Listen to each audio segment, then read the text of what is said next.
yours. Well, thank you. And please bear with me here, presentation, so you're not just looking at my bright and happy face.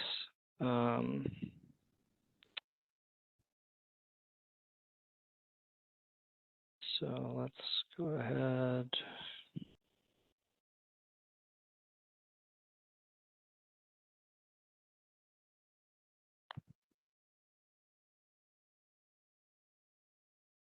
Is that coming through for everybody, or are you still just looking at my mug? See it. Thank you. You can see it? I hear that? Yes. Okay, excellent. Okay, well, everybody, a pleasure to speak with you. Apologize for my logistics. Usually I like to try to be at least a few more minutes earlier, but just got on a call with a victim that went a little longer than I had hoped, though timely and relevant to what I hope to talk to you about today, which is really just a broad overview of cybersecurity awareness. I'd like to go over a little bit on what we're seeing within the FBI as far as emerging cyber threats. I'd like to start, in fact, with how the FBI specifically fits into cyber response and infrastructures to kind of give you a perspective of where we are coming from and what our perspectives are. But then to, again, go into what we're seeing and then talk a little bit about some resources that are available to everyone going forward. And finally, a pitch to come join us. For anyone that's looking for any kind of a new exciting employment opportunities, I can pitch that all day long. If you have any questions or anything like that, please. I suppose the easiest here.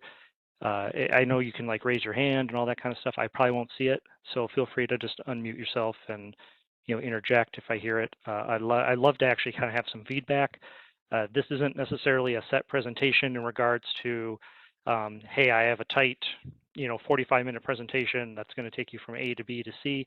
What I find is that I like to present some materials, but especially because cybersecurity is such a broad and wide-spanning topic, if there's any opportunity to make this more relevant to what you guys are seeing or your interests, technical levels, if it's a little, if I'm going a little too technical, or if I'm saying a lot of stuff that probably doesn't need to be said, please just let me know. And again, any kind of questions or anything like that, I feel that even if we get on a pretty big tangent, a lot of times that's more beneficial and there's a lot better takeaways than if you just kind of get my canned presentation with no kind of response or anything like that. So moving forward, maybe, there we go. First thing I want to say is happy to be here today.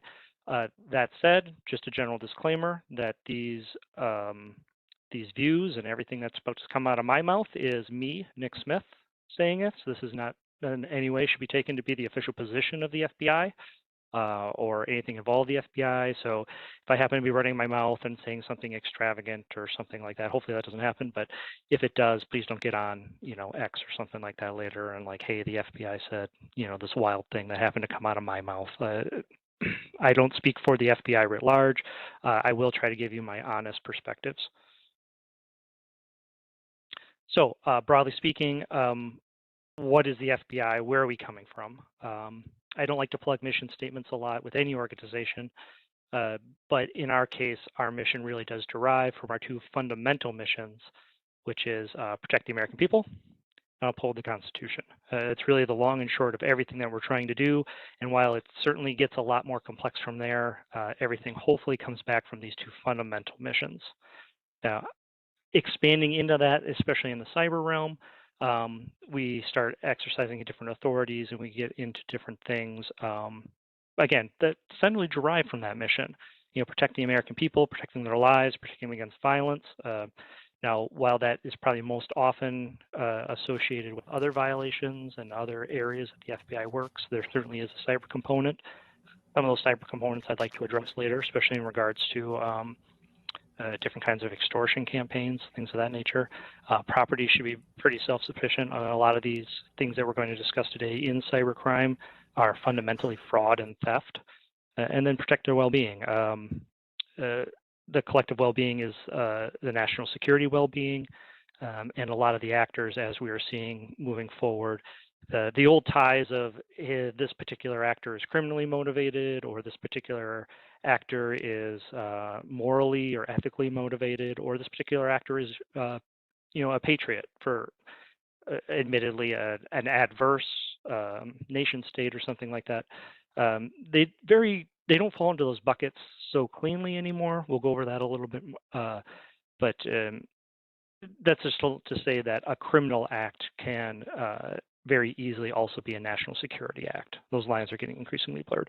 And then upholding the Constitution, a lawful obstruction, making sure they have free exercise of rights and things like that. A lot of those rights certainly expand into the cyber realm, and we want to make sure that we keep those avenues opened and are free for all U.S. persons. So, what is FBI doing in cyber? The long and short of it, if we were going to make a procedural TV drama, it's identify the cyber actors, arrest the cyber actors, probably get into a massive gunfight or something like that, and maybe we cut to 30 seconds in court where they go to jail for the rest of their lives. Cut to the next episode and rinse and repeat. That isn't the reality that we live in. You can kind of see around me, this is an okay conference room, but we don't have any exposed brick and open sunlight and everything like that. Yeah. The myth of the FBI is sometimes different, not better or worse, but just different. So taking a look at how we actually address the real threat, and especially in that cyber actors quite often are in positions where we can't physically get at them, or when we can't physically get at them, it's difficult and prolonged engagement. If a cyber adversary is sitting in the People's Republic or the Russian Federation, those governments, based on their adverse or adversarial interactions with us politically, we can't, or they won't necessarily honor an arrest warrant. So even if we can get to an indictment, if we think that's appropriate, actually arresting them and bringing them to consequence can be difficult. And that's not to say that it can't be done, but it does prompt a greater question of, just because that is difficult, how do we actually affect an increasingly complex and nuanced cyber environment? And so what we've elected is FBI Cyber imposes risk and consequences on cyber adversaries. And that's really the mantra that we kind of carry with us. It might not always be an arrest. That's maybe not always the most appropriate response to things. Sometimes making things more difficult, making things more costly to the actor can be a much more appropriate avenue. Taking their toys away or making their toys invalid is quite often effective. A lot of cyber actors are very egotistical and driven through ego, which gets discussed in our squad bay day in and day out. Sometimes even like a good old public shaming can still be really effective. So it's really thinking outside the box to make things more difficult for those cyber actors to conduct whatever actions that they're doing, and again, trying to bring some kind of consequence or some kind of risk for them doing the various attacks that they're involved with. Our perspectives then are a little bit different from normal cybersecurity. And I have a background in cybersecurity. I know kind of the old defensive mindset is predominant and prevalent. We want to protect ourselves from a hostile action. And we want to do it by putting up firewalls or something like that, or ensuring that we don't have vulnerabilities in various like social engineering avenues or something of that nature. FBI is operational. It's not necessarily strategic and it's not necessarily tactical, but it draws from both as needed. It is reactive, which means that we are responding to an incident that has occurred. It is offensive in that we are pursuing a criminal investigation. We are collecting what evidence is there, and then we are actively hunting additional evidence to make the maybe the criminal case, or again, whatever avenues need to come together to be able to impose those risks and consequences on our cyber adversary. And then it's intelligence driven. It's not just what worked this one time, but taking in the broad ecosystem of cybercrime and seeing how our particular actor and our particular incident played into that ecosystem, be able to derive intelligence. So we can provide that back to more defensive apparatuses within, our government and within the private sector, and be able to say, this is what we're seeing, this is what you need to prepare for, and this is how best to prepare it. And again, using that whole of government approach, our reactive offensive cyber is well and good, and I like to think that we do a good job of it, but it is certainly not the end-all be-all to cybersecurity. This isn't the solution to all cybercrime. It's that we need to have a number of different governmental agencies, and including public sector and the citizenry, to come together and really properly address the entirety of the cyber ecosystem to put ourselves in a better position. And I get away from, like the old adages of war on terror, war on drugs, these ideas, these militaristic interpretations that intrinsically don't have an end. You can't really win the war on terror. You can't really win the war on drugs. And in that same right, you're never going to win the war on crime or cybercrime, as the case may be. So it's putting ourselves in a better position to address the threats as they emerge and reduce the overall impact. How do we do that? Especially as we were responding, it's to investigate, attribute, and punish. This is really our, the offensive end of things. It's to determine what the kill chain is. So we show up, we investigate, we talk to the victims, we talk to witnesses, same as any other crime, same as a homicide or a bank robbery or anything of that nature. Collect the evidence to determine what happened, who's responsible, how it was done, etc., and substantiate the criminal elements under the law. We uphold the Constitution, even in our quest to impose consequence and risk. While that is not limiting us to, indictments and criminal prosecutions, it certainly still has to exist within that, within those bounds. So making sure that we're substantiating that and justifying why we're doing things, tracking those entities, dismantling obfuscation. Very rarely nowadays is a cyber actor going to come up with their true name, and directly commit a cyber attack and take credit for it. That's nuance, but pulling apart those obfuscation levels, those layers that the cyber actor will wrap themselves up with to try to disguise who they are, what they're coming from, what they're doing, what they're targeting, etc. So pulling those things apart, and then again coming down to some kind of punishment, then imposing the risk or the consequence, whether that's seizures, indictments in a more traditional sense, or some of those other kind of nuanced approaches to imposing those risks and consequences. And then where do we fall into the road? Like I said, it's a whole of government approach. This is the government side of things. These are the three governmental legs. There's a fourth governmental leg that I might have a slide for here in a second.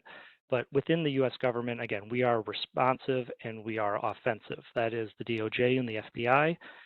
On the more defensive side of the house, we talk about the Department of Homeland Security, especially NIST, the National Institute of Science and Technology, or CISA, the Computer Infrastructure Security Agency, or something along those lines. I probably butchered that, but CISA.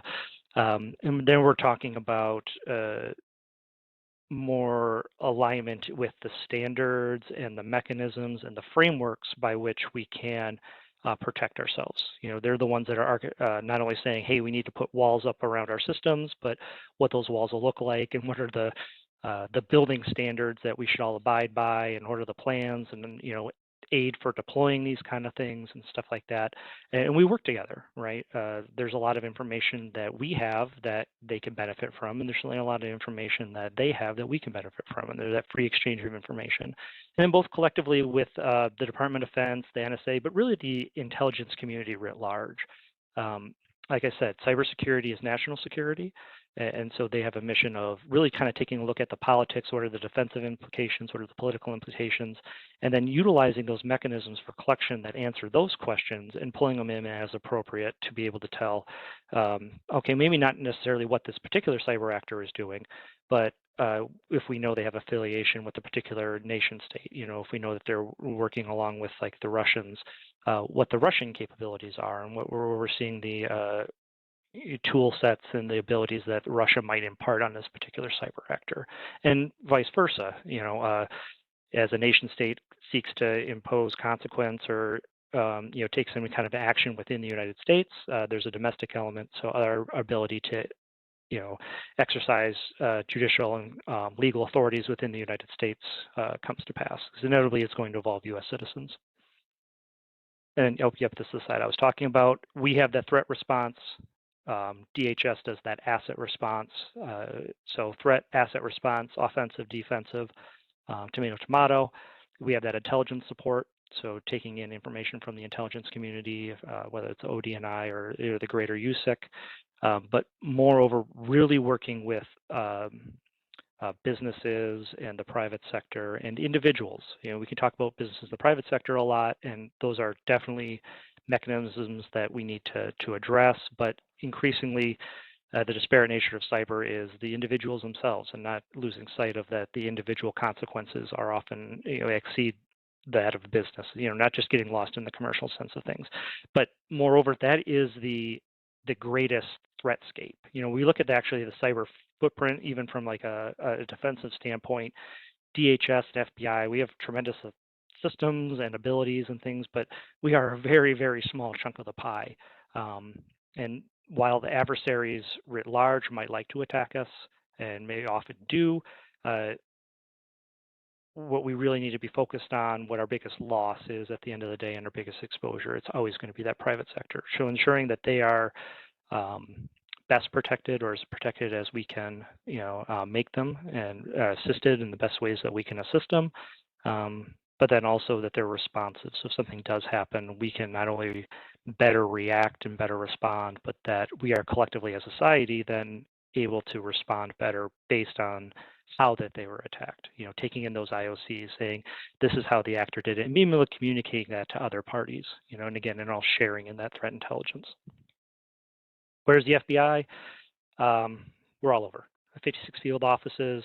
Those are the main offices. So right here in Arizona, our singular one here is right here in Phoenix. We refer to it as headquarters city, but that is not our sole housing within the state of Arizona. We also have over 300 resident agencies. So for Arizona, that would be like maybe 2 or 3 agents in Lake Havasu City, or Sierra Vista, and some of them are fairly large. Our office in Tucson employs, several hundred people. Flagstaff, Yuma. So all those little dots on the screen, imagine that there's at least one. I think every agent, every field office has at least one RA, but make sure that we have a geographic coverage. And that's 94 deployed cyber squads, like the 2 that we have here in Arizona. And that is really to ensure that if an incident does occur, we can get resources on scene very quickly, and then we can deploy, if necessary, national level assets to be able to enact recovery. And this is especially true when we're talking about some of the big hacks, the ones that you're going to see on CNN at night.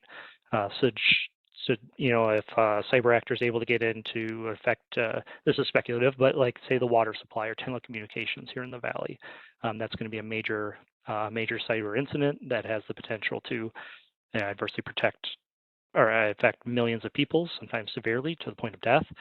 We need to be able to deploy all the cyber resources that we have available on the nation, rapidly, and that starts at the local level. And then we work around the world. One of the great abilities that we have, one as the FBI, is that we can engage other countries on a law-to-law basis, on a police-to-police basis. So pick a random country, but maybe we have some conflict economically or politically or something like that. But sometimes it helps just to be able to say, hey, you're a cop, I'm a cop. We can all agree that these are criminals, and there can be an exchange of information and abilities that exceeds what can happen politically. In the cyber realm, we see that on a different level as well. So maybe even if we don't have the best police-to-police engagement, a lot of times cybercrime is cybercrime, and just in that specifically, we can say, hey, I'm an engineer, you're an engineer. We both have a common objective here and a common goal, and be able to liaison with those local or foreign national police departments. So we have representation across the world. This is a very old chart. I doubt this is common. It does change a little bit, but I noticed that, like, I think Libya and Iran there, Iraq, I don't think there's a country outside of maybe North Korea that we don't have at least some representation in. I'd say it's always the most political, but we have those avenues and we have those abilities to enact and conduct cyber operations worldwide to the extent possible. So that's us. That's where we're coming from. Let's get into the juice. This is what we're seeing, right? And feel free to disagree with me on this one. One of the missions of the FBI is to collecting criminology, and this goes back to the days of, or very origins, in taking a look at threat trends, whether it's bank robbery or cybercrime here. We try to take in reporting from across private sector, other law enforcement, and certainly what's coming into us to be able to say very fundamentally, and then also very specifically, are murders up or down? Are murders up or down with women or men or in this state or in this locality, to be able to track those trends so we can surge resources and be able to better address things. And there's no difference in the cyber realm. These numbers, I will say, come from our 2023 report out of West Virginia, our CGIS facility in West Virginia. They're obviously specific here to the area, to Arizona, to New Mexico, California.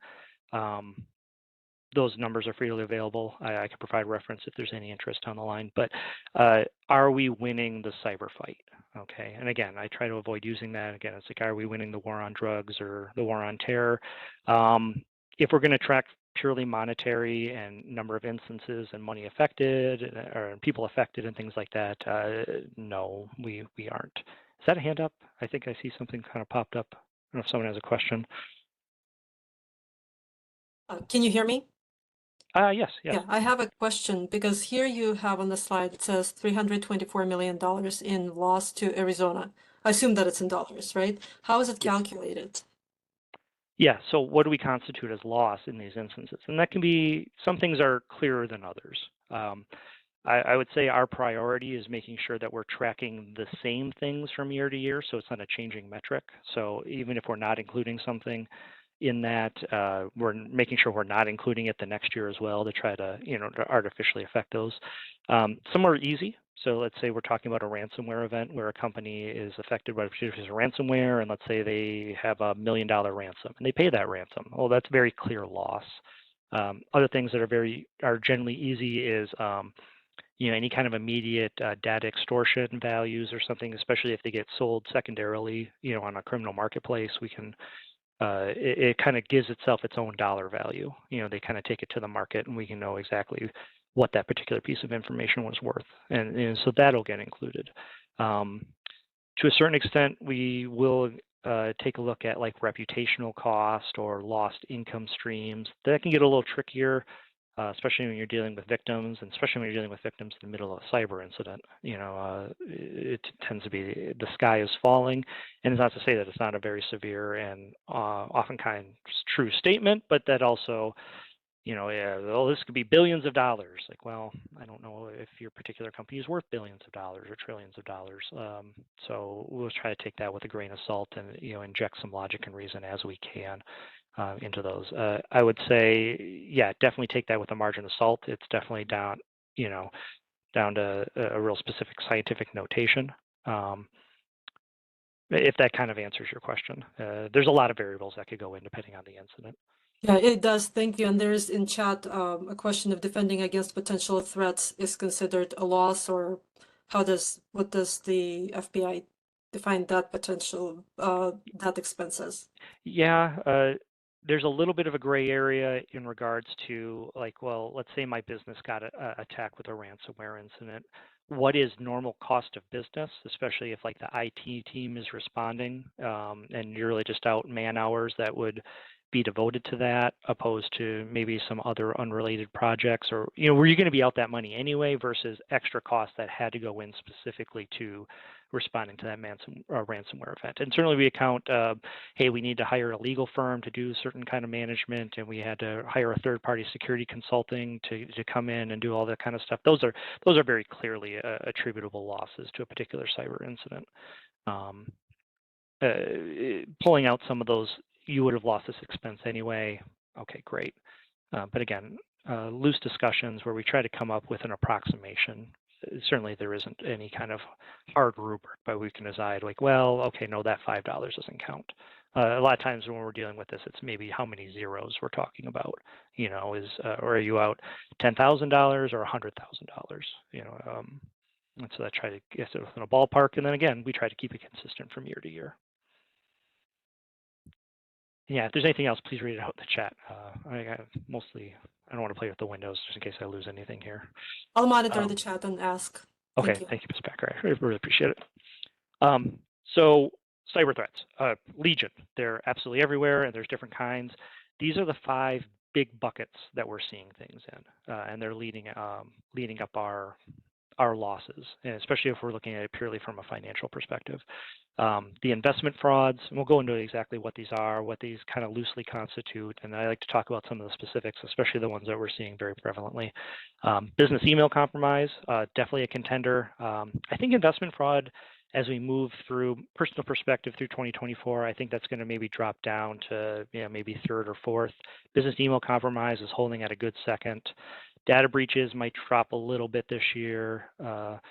Impersonation fraud is probably going to go up, and ransomware and extortion.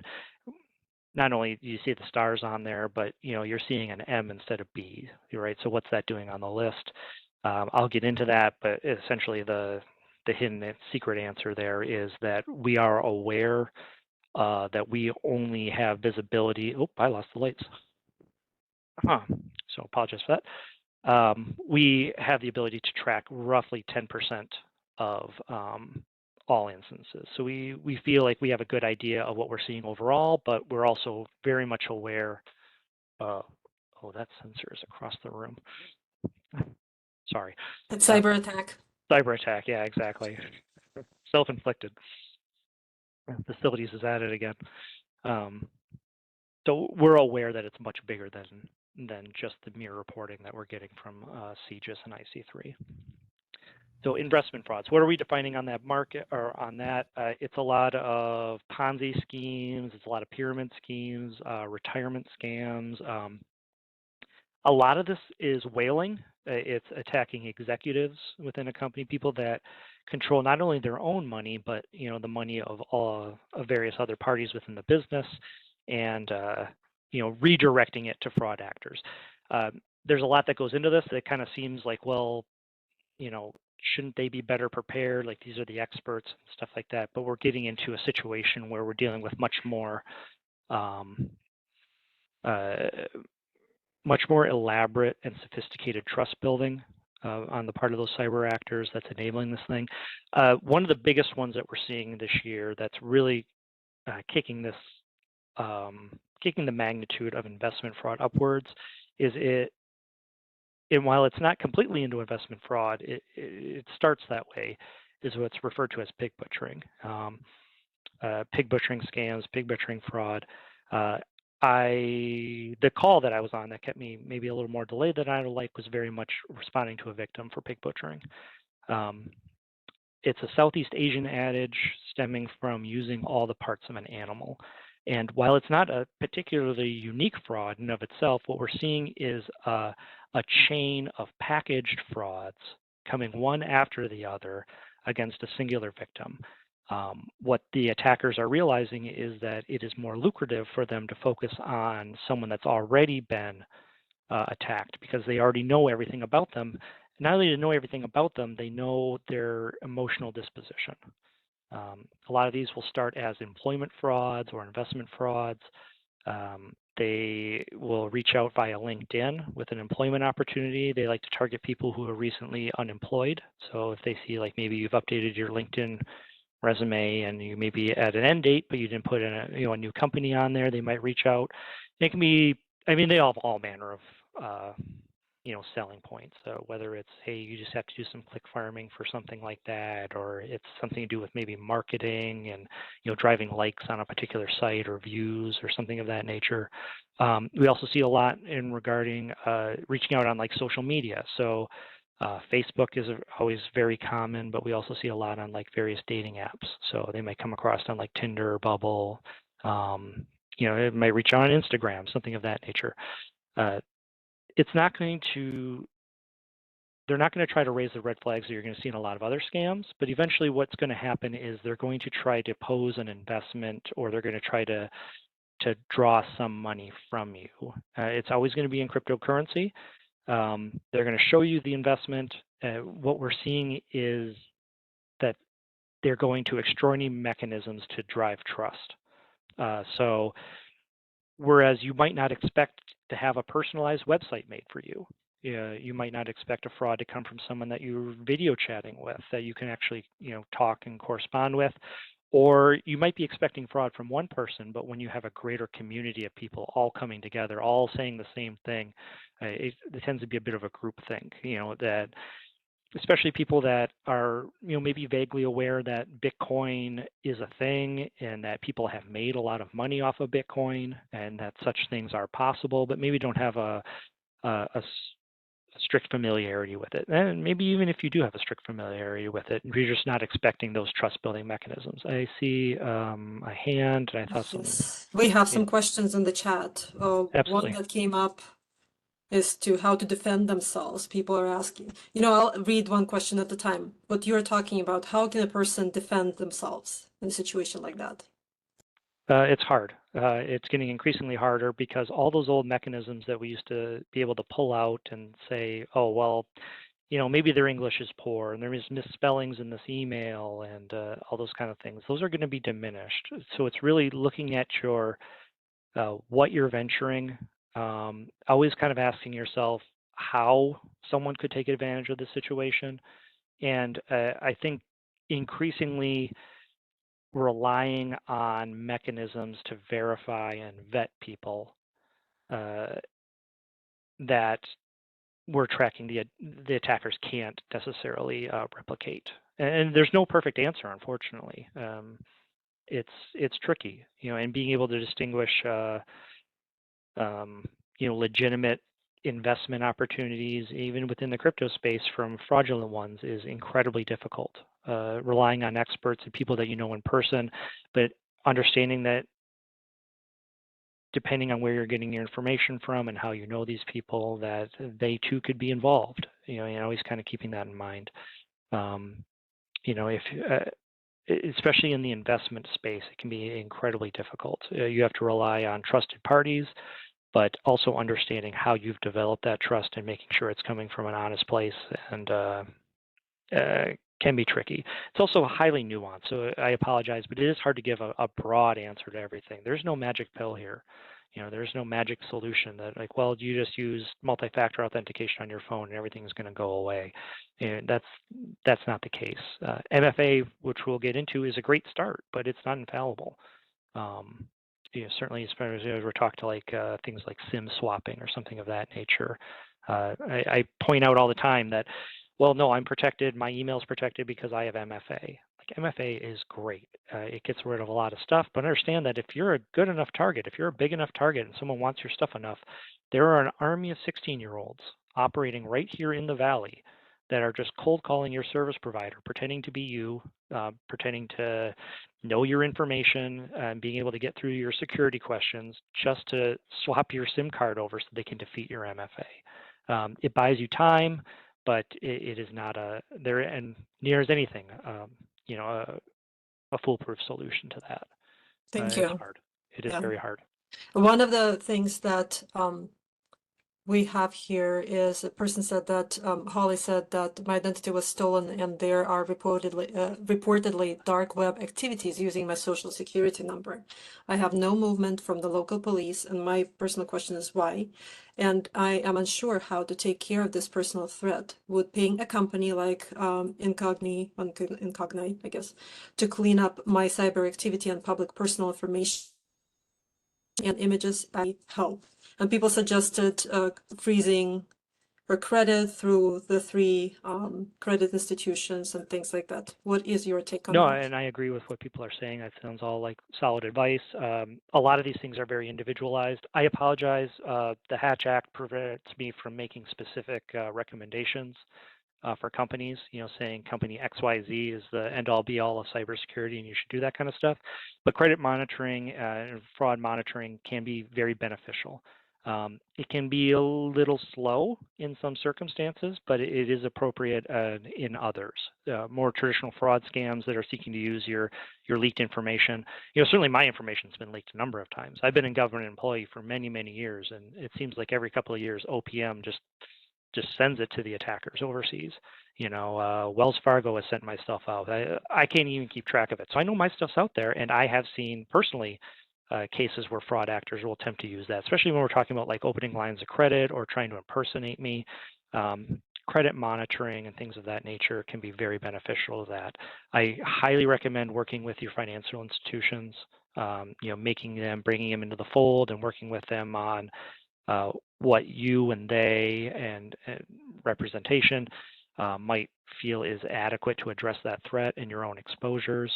As far as why the police haven't gotten back to you, this stuff is, this is going to be a very unsatisfactory answer. I'm speaking for both myself and to a certain extent the local police departments. It's not for a lack of want and it's not for a lack of interest. This stuff breaks my heart every time I hear about it, but the loss is real. We have very limited resources, and to the extent that we can put out things and interact like I'm doing with you today and kind of get the message out there, prevention, hopefully before this stuff has happened, is probably one of our most effective routes. After it has happened, we have the assets, by nature of being good custodians of the tax funds that we get. We have to go over the greatest impact for the least amount of dollars, and we have to prioritize our own timing. And it's not that we don't care, and it's not that we don't even value your own reporting on what happened. Some of the stuff cannot be immediate. You shouldn't expect that when you report it to us or local PD that they have the resources available at that time, or that they're going to open up an investigation right that minute and go over things. A lot of times, justifying even opening a case on a lot of these threat actors requires us to be able to aggregate and accumulate a number of victims to be able to hit those substantial amounts. And a lot of times we're dealing very frequently with amounts that no individual is generally going to be able to use. And that's not to say that we don't care, but it might take us a matter of time to kind of piece that stuff together. And there's a very real possibility that these things are going to go unresolved. And I apologize. No, that's a good answer. Thank you. I appreciate the being honest about that. That matters. I have two more questions here. So one question is, what makes a person or an organization, a person probably, a big enough target? I'm just going to jump around on some of these here, and I'll try to go back because there's a few things that I definitely love to talk about. The whos and whys, especially we're targeting, it really kind of depends who's putting on the cyber attack.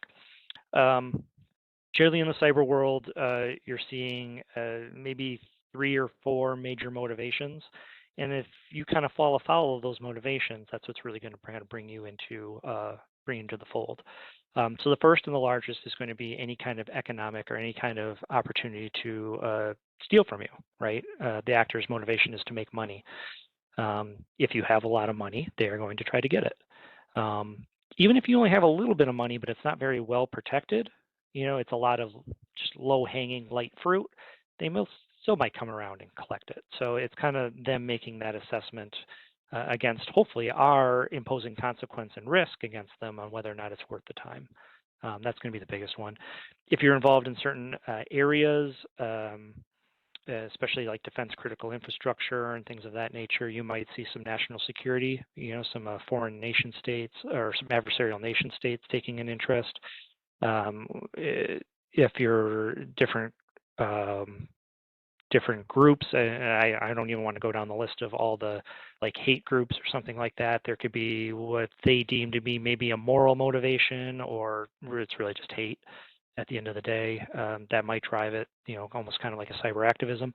And increasingly what we're seeing is that those normal buckets that we tend to put criminal actors in, while it's true of individuals, these attacks are increasingly ad hoc collaborations between a loose confederation of those individuals. I might be I'm going to specialize and maybe I'm really good at making malware.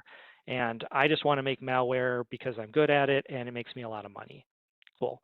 Well, I'm going to get on the boards and I'm going to work with maybe the People's Republic, who has some nation state they just want to attack America for some reason. That's an oversimplification. I apologize, but nonetheless, they might hire me, my piece of malware, and maybe they'll hire somebody else that's got, some political motivations. They really hate a particular demographic. They just hate Americans for whatever reason. They really hate, something that we stand for, or something of that nature. And they're more in the delivery mechanism. We might get back into someone that's going to launder stolen funds, again, all at the direction of what is essentially the PRC, but enabled by a lot of different motivations down the chain. And maybe they just want to watch the world burn, or maybe they have some, emotional imbalances or something like that. The individual mechanisms and motivations are becoming less and less clear.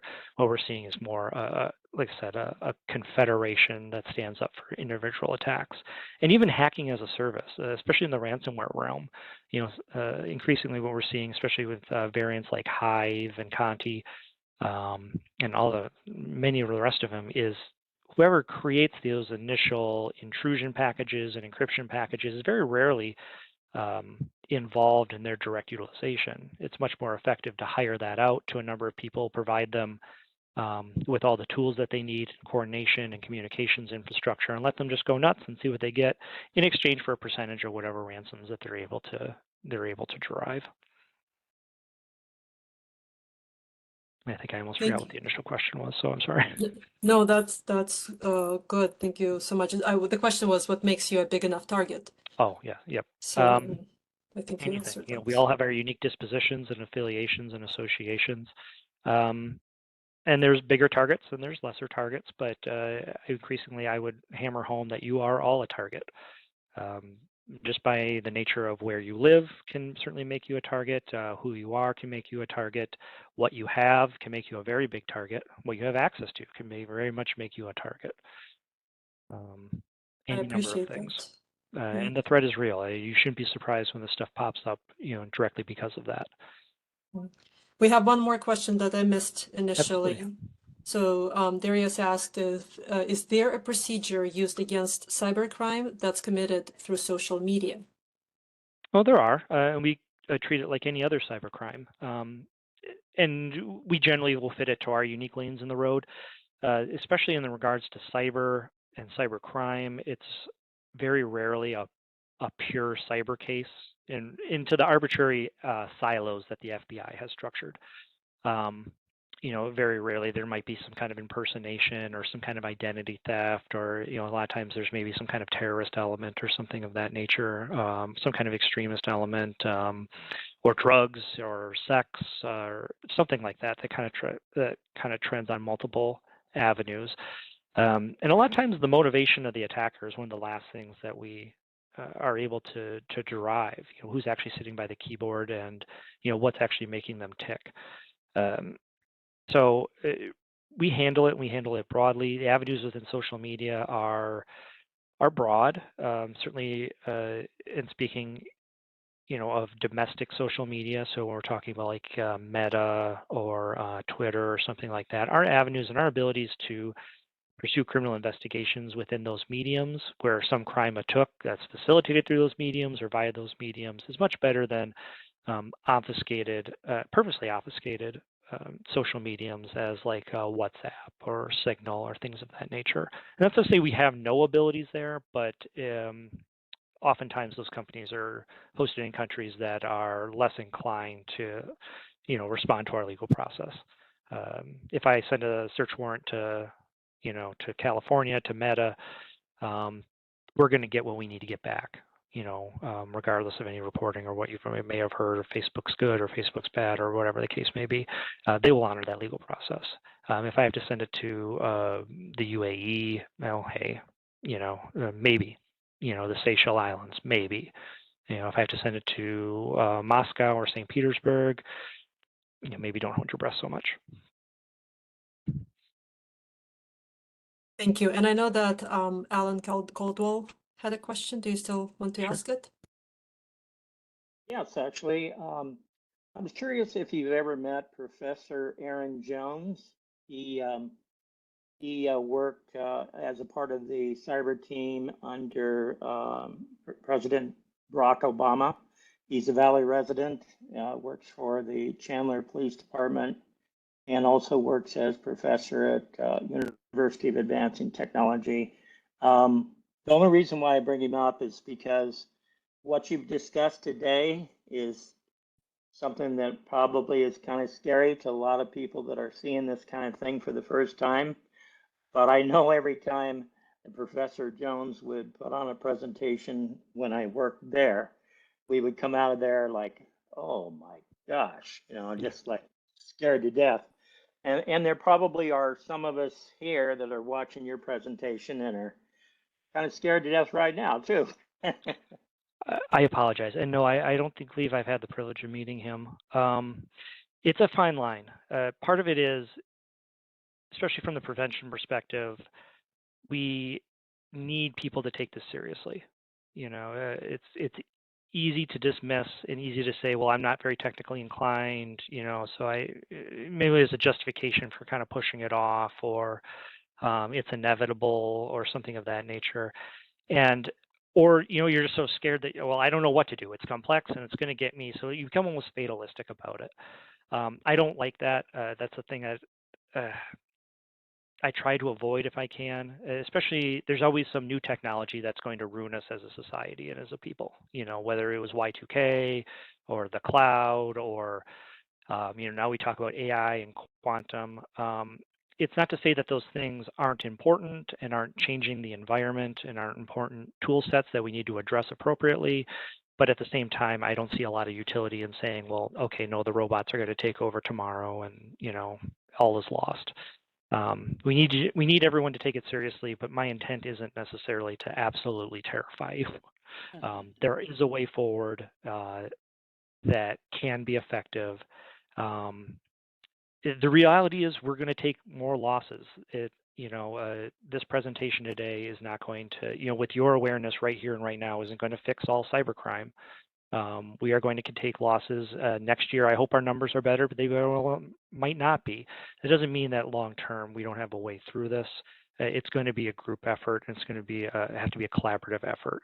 It's going to be less. The more we appreciate it, the more we deal with it, and the better our communication and partnerships. So yeah, I do apologize. I don't mean to be scary, especially with the lights out and like me in the glowing background. I don't know if you can still see me or not. I tried the sensors on the other side of the room. I can see it blinking. I'm not trying to play into any kind of hacker Halloween motif month. here. Yeah, exactly. We have one more question, Nick. So the person is asking, are there any programs that can help that an individual can install that would help? And I know that you said you can't provide specific recommendations.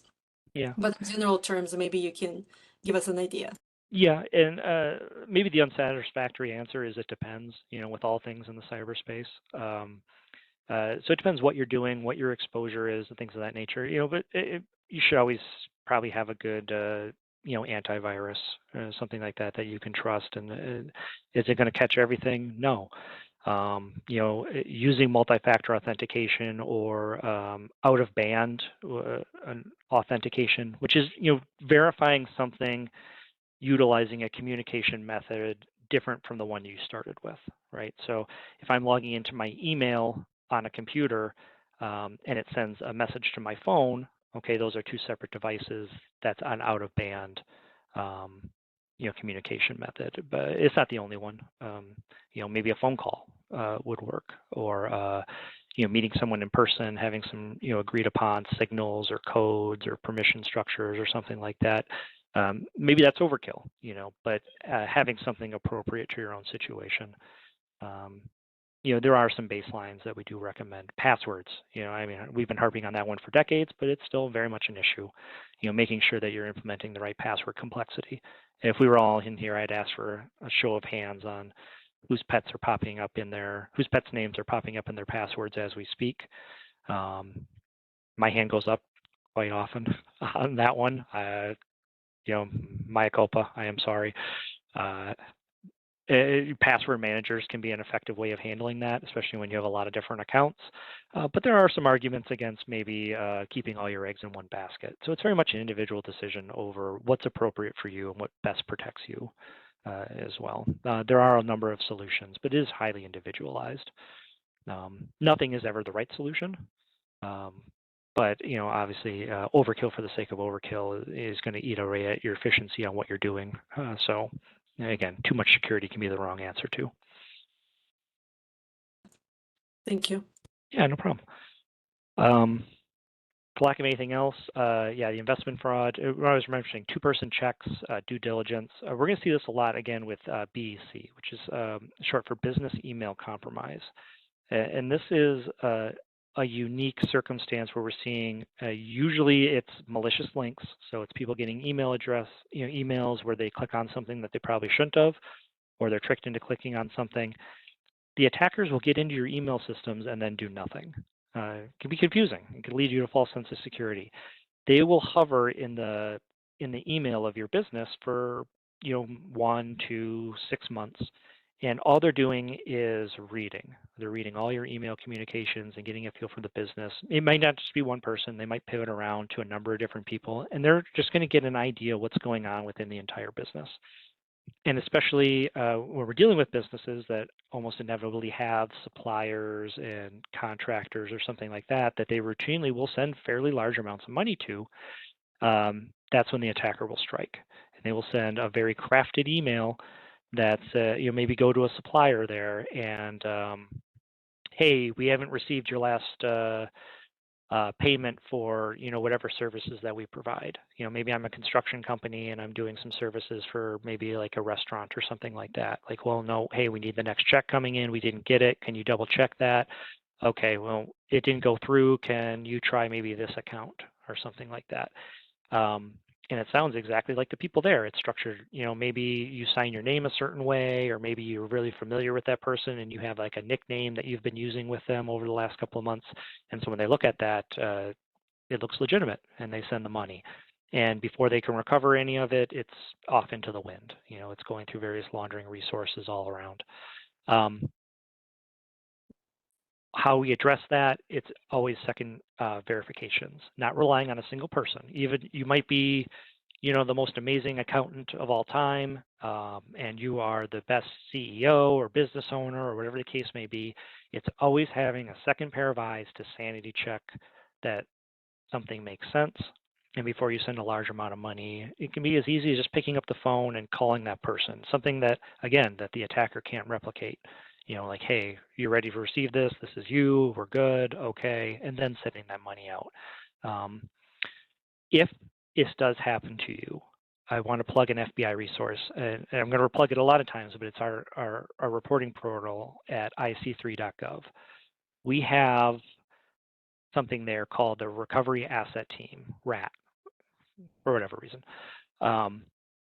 They have an ability to reverse traditional wire transactions to major domestic financial institutions, freeze and reverse them within about 48 to 72 hours, right? So if it does happen to you, don't sit there, don't, just kind of wonder what happened, don't pray it'll go away, check with your bank, engage your financial institution immediately and file the IC3, with the routing information, the amounts, the dates, all the account information, make sure you get that to them.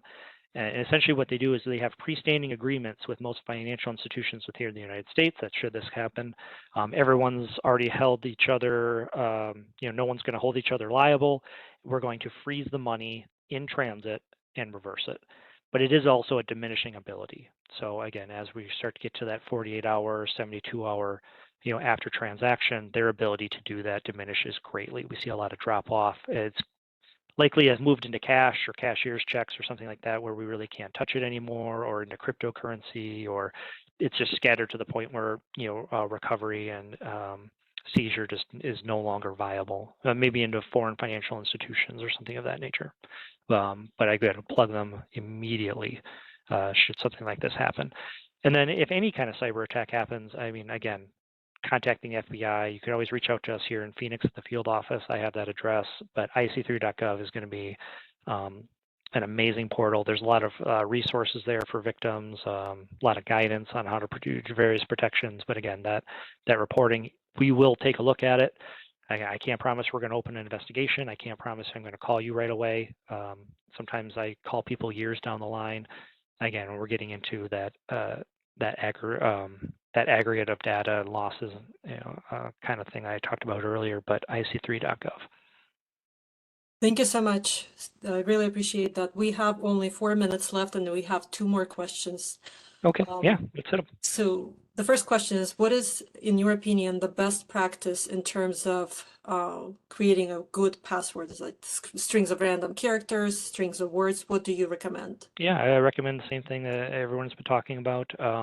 Generally speaking, if it's a non-critical account, 8 characters, alphanumeric, so both your letters, capital and lowercase, try to implement both of them. With some quantity of numbers and include, an acceptable special character.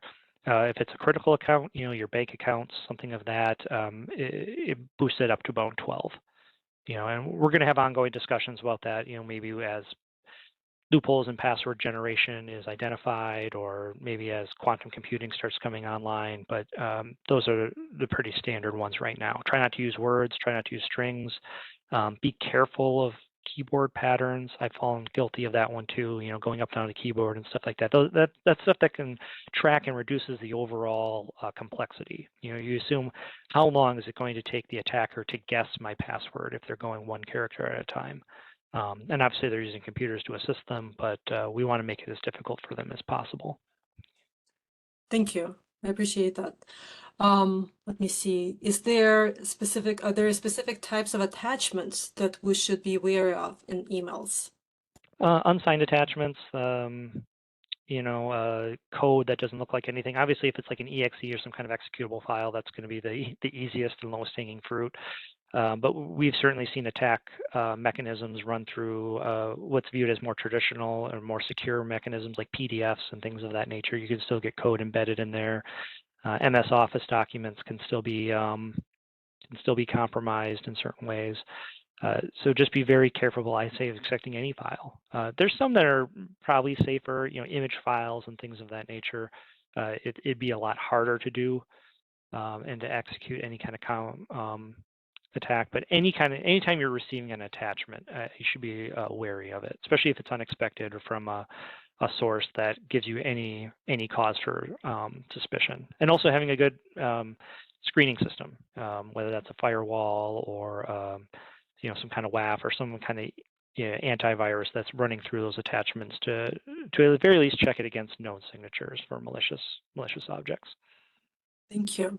And there is a question about skill sets. What skill sets would you say are the most beneficial for a cybersecurity job or personal protection? I'd like to speak for this from the point of we're hiring and we are looking for people. We've gotten away from looking at like, hey, no, you have to be a CPA or something like that, and really talking about these traditional, bars to employment and saying we look at more the holistic person. So there certainly isn't, especially in the cyber realm, and we're hiring a lot of cyber jobs. You have to have your, Security Plus certificate for us to even look at it, or you have to have, such and such a certification for us to get in the door. No, it's more showing us that you have some ability to develop, that you're bringing something to the fight, and that you're pursuing and expanding in your field as appropriate. But realizing that that might not be education solely, it might not be certifications solely or training solely, but maybe it's job experience. Oftentimes it's life experience can be immeasurable. I will say we're hiring for 500 different jobs. Many of them have a cyber realm. If you have any interest, FBIjobs.gov, or you can reach out to me, or I can put you in touch with our recruiter. Those of you going through school, undergraduate, juniors, and seniors, we have our honors internship, which embeds you right with our squads and a top secret clearance. Amazing program. And if you are graduating soon, we have a collegiate hiring initiative, which is basically a fact track for critical needs positions. And it should come as no surprise that most of our cyber and computer science related positions are very much critical need. If there's any, or if you ever considered or would consider working for the FBI, I've worked a lot of private sector, worked a lot of cybersecurity jobs, military, law enforcement. It works for me, and I can say that this is the single best place I've ever worked, the motion lights notwithstanding. So I apologize again for that. I think we're okay with motion lights. I really appreciate the information. And you said get in touch with you. Is it okay for me to share your email address, or how can people contact you if they have questions? Should it They direct can them to send the email fbijobs.gov? address. I will caveat with that I can get overwhelmed very quickly. If you do have something, I would encourage you, yeah, please reach out. Give me a little background on, where you've got my information from and what's going on, just for my own sanity. Otherwise, I would also direct you to my many colleagues that can also help you here. That can be as simple as calling the field office. FBI Phoenix, you pick it up, 623-466-1999. You can talk to someone here. You can always stop by our office here on North 7th, north of the 101, kind of by the interchange with the 17, North Valley. IC3.gov is a fast track for anyone across the United States. It goes right to our facilities in West Virginia. They're going to take a look at exactly what you're dealing with, and they're going to assign it to the best person to handle that. Or 1-800, I think it's Call FBI. I forget what the numbers stand for off the top of my head. That's our in-talk. You can talk to a person, file a complaint, things of that nature. I'm a bit of an introvert, from the cyber body. So again, I would probably prefer IC3.gov. It seems to be nice, and I don't have to talk to a person.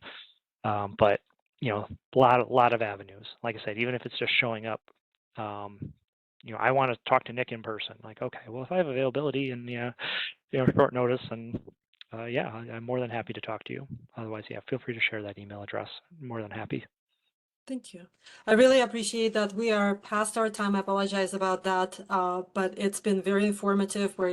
You're getting a lot of gratitude in the chat. Oh, thank you. Thank yous and things like that. Great presentation. So we really appreciate your time. And just to let you know, probably will be reaching out because Lindsay and I talked already about a specific presentation about jobs with FBI. Yeah, absolutely. So I think that would be great because we have a lot of students who are very interested in that. So for the people who joined us today, I'm going to be sharing the recording. We have recorded this event.